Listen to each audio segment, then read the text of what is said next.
അപ്പൊ ഇത് ഇടുക്കിയിൽ നിന്ന് ഓടി ഓടി കൊച്ചിയിലെത്തി അല്ലേ? കൊച്ചി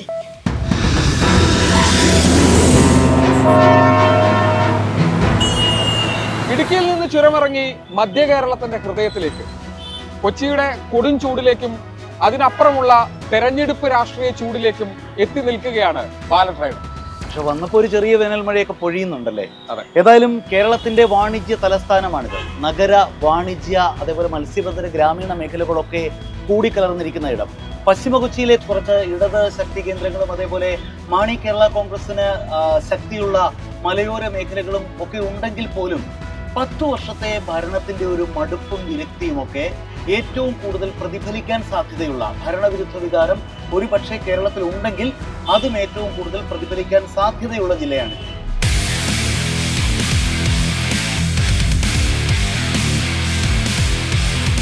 തെരഞ്ഞെടുപ്പ് ഞങ്ങൾ വോട്ട് സത്യം പറഞ്ഞ ബിജെപിക്ക് ചെയ്യണം. വ്യാപാരികൾക്കൊക്കെ ഒരു മെച്ചം ഉണ്ടാവണമെങ്കിൽ എങ്ങനെയാ? സർക്കാർ മാറണോ തുടരണോ? ഒരു സർക്കാർ മാറുന്നത് നല്ലത്. പകരം UDF വരണം. UDF-നാണ് സാധ്യത കൂടുതൽ. കഴിഞ്ഞ പ്രാവശ്യം 9-5 ആയിരുന്നു. അതിന് കൂടുതൽ ഇപ്പത്തെ ഇതിന് UDF-ന് ചാൻസ് എന്ന് തോന്നുന്നു. UDF-നാണ് ചാൻസ് എന്നാ തോന്നുന്നത്. 2020 ആണ് BJP-യുടെ സ്ഥാനാർത്ഥി. BJP ആയിരുന്നു കുറച്ചുകൂടെ മെച്ചമുണ്ടായിരുന്നു. ആ 9-5 വർദ്ധിപ്പിക്കാനാണ് സാധ്യത എന്നാണ് തോന്നുന്നത്. വികസനം എല്ലായിടത്തും വരണം എന്നുള്ളതാണ് കാണുന്നത്. ആ വോട്ട് അറിയാൻ ചാൻസ് ഉണ്ടാവും. BJP-ക്കാണ് വോട്ട്. അല്ല, അങ്ങനെ ചെയ്യണം. ഇനി അതല്ലേ നല്ലത്. കോൺഗ്രസും കമ്മ്യൂണിസ്റ്റും മാറി മാറി വന്നിട്ട് ഇവിടെയുള്ള ജനങ്ങൾക്ക് എന്ത് ഗുണം? ഒരു ഗുണം ഉണ്ടായിട്ടില്ല ഈ 10 കൊല്ലം കൊണ്ട്. പിണറായിയുടെ പോസ്റ്ററുകൾ വഴികളിൽ ഒരുപാട് കാണുമ്പോൾ തന്നെ നമുക്ക് തന്നെ ഒരു ദേഷ്യം തോന്നുന്നുണ്ട്. BJP വരണം. കേരളത്തിൽ പൊതുവായിട്ട് നടന്ന ഒരു വികസനം നിങ്ങളുടെ മണ്ഡലത്തിൽ നടന്നില്ല എന്ന് പറയുന്നത്. മൂന്നര മണ്ഡലത്തിൽ ഒന്നും നടന്നിട്ടില്ല. കഴിഞ്ഞ 5 വർഷം ഒരു വികസന പ്രവർത്തനവും നടന്നിട്ടില്ല.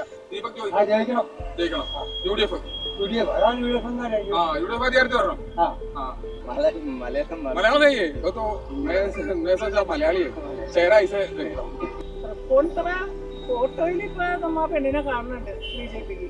അവക്കും ചിലപ്പോ ഞാൻ പറയുമ്പോ ഒരു തന്റേടം ഉണ്ടെങ്കിൽ നല്ലതായിരിക്കും. സാധ്യതയുണ്ട്. കെ ബാബുവിന്റെ സപ്പോർട്ടുള്ളതുകൊണ്ട് ഈ കെ ബാബു വന്നതിന് ശേഷം കുടിവെള്ളത്തിന്റെ കാര്യത്തിൽ അടുത്തോടെ പ്രവർത്തി യാതൊരു കാര്യം ചെയ്തിട്ടില്ല. ഇപ്പൊ 3 പേരെ പലവരും പന്നുണ്ട്. അതൊന്നും പറയാൻ പറ്റൂല. അങ്ങനെയാണ് കുറയില്ല. ഭരണവികാരം ഭരണവിരുദ്ധ വികാരമുണ്ട്. അതായത് ഞങ്ങളിപ്പോ ഈ ഇരിക്കുന്ന വ്യക്തികൾ എന്ന് പറഞ്ഞു കഴിഞ്ഞാൽ ഓരോരോ പാർട്ടിയുടെ ആൾക്കാരാണ്. അപ്പൊ ഞങ്ങൾക്ക് അങ്ങനെ ഒറ്റയടിക്ക് പറയാൻ പറ്റില്ല. BJP ആണ്. നഗരമധ്യവർഗത്തിൽ സ്വാധീനമുള്ള BJP എറണാകുളത്തെ മാത്രം പ്രതിഭാസമായ കോർപ്പറേറ്റ് സ്പോൺസേഡ് പാർട്ടിയായിട്ടുള്ള 2020-യും ഇത്തവണ മത്സരിക്കുന്നതുകൊണ്ട് തന്നെ പലയിടത്തും ഒരു ത്രികോണ പോരാട്ടത്തിന്റെ പ്രതീതി അവരുണ്ടാക്കുന്നുണ്ട്. പലയിടത്തും അങ്ങനെയുണ്ട്.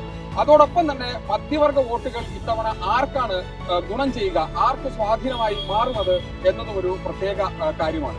അതോടൊപ്പം തന്നെയാണ് കോൺഗ്രസിന്റെ പരമ്പരാഗത കോട്ടകൾ ഇത്തവണ ഉണർന്ന് പ്രവർത്തിക്കുകയാണെങ്കിൽ അത് കോൺഗ്രസിന് ഗുണമാകുമോ എന്നുള്ളത് മറ്റൊരു ചോദ്യമാണ്.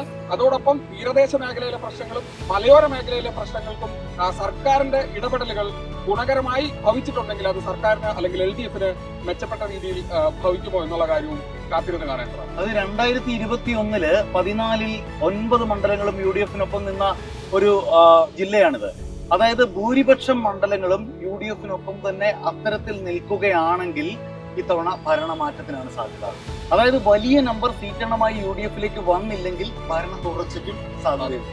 അങ്ങനെ ഒരു പൊളിറ്റിക്കൽ ഇൻഡിക്കേറ്ററാണ് സത്യത്തിൽ എറണാകുളം ജില്ല.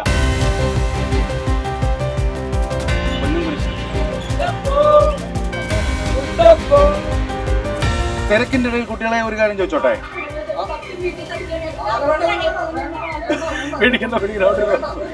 രാജീവ് ചന്ദ്രശേഖർ മുഖ്യമന്ത്രി ആവണം അല്ലേ? ഉദ്ദേശിക്കണില്ല. പിന്നെ മുഖ്യമന്ത്രി ആവണ്ടേ? പിണറായി ആണോ നല്ല മുഖ്യമന്ത്രി? അതോ പിന്നെ VD സതീശൻ ആയിക്കോട്ടെ? VD സതീശൻ ആയിക്കോട്ടെ. പിന്നെ അവർക്ക് ഭരിക്കാൻ ആളില്ല. സതീശനാവണമെന്നുള്ള ചെന്നിത്തല മുഖ്യമന്ത്രി. അല്ല. KC വേണുഗോപാൽ അല്ല. UDF അധികാരത്തിൽ വരുമെന്നാണ് വിശ്വാസം. ബുദ്ധിമുട്ട് ഞങ്ങൾക്കുണ്ടല്ലോ. ഞാൻ ഈ വണ്ടി 2018 എടുത്തതാണ്. അന്ന് ഗ്യാസിന് 52 രൂപയുണ്ട്. ഇന്ന് ഗ്യാസിന് 99 രൂപ. ഈ പൈസക്ക് എന്ത് വ്യത്യാസം വന്നു?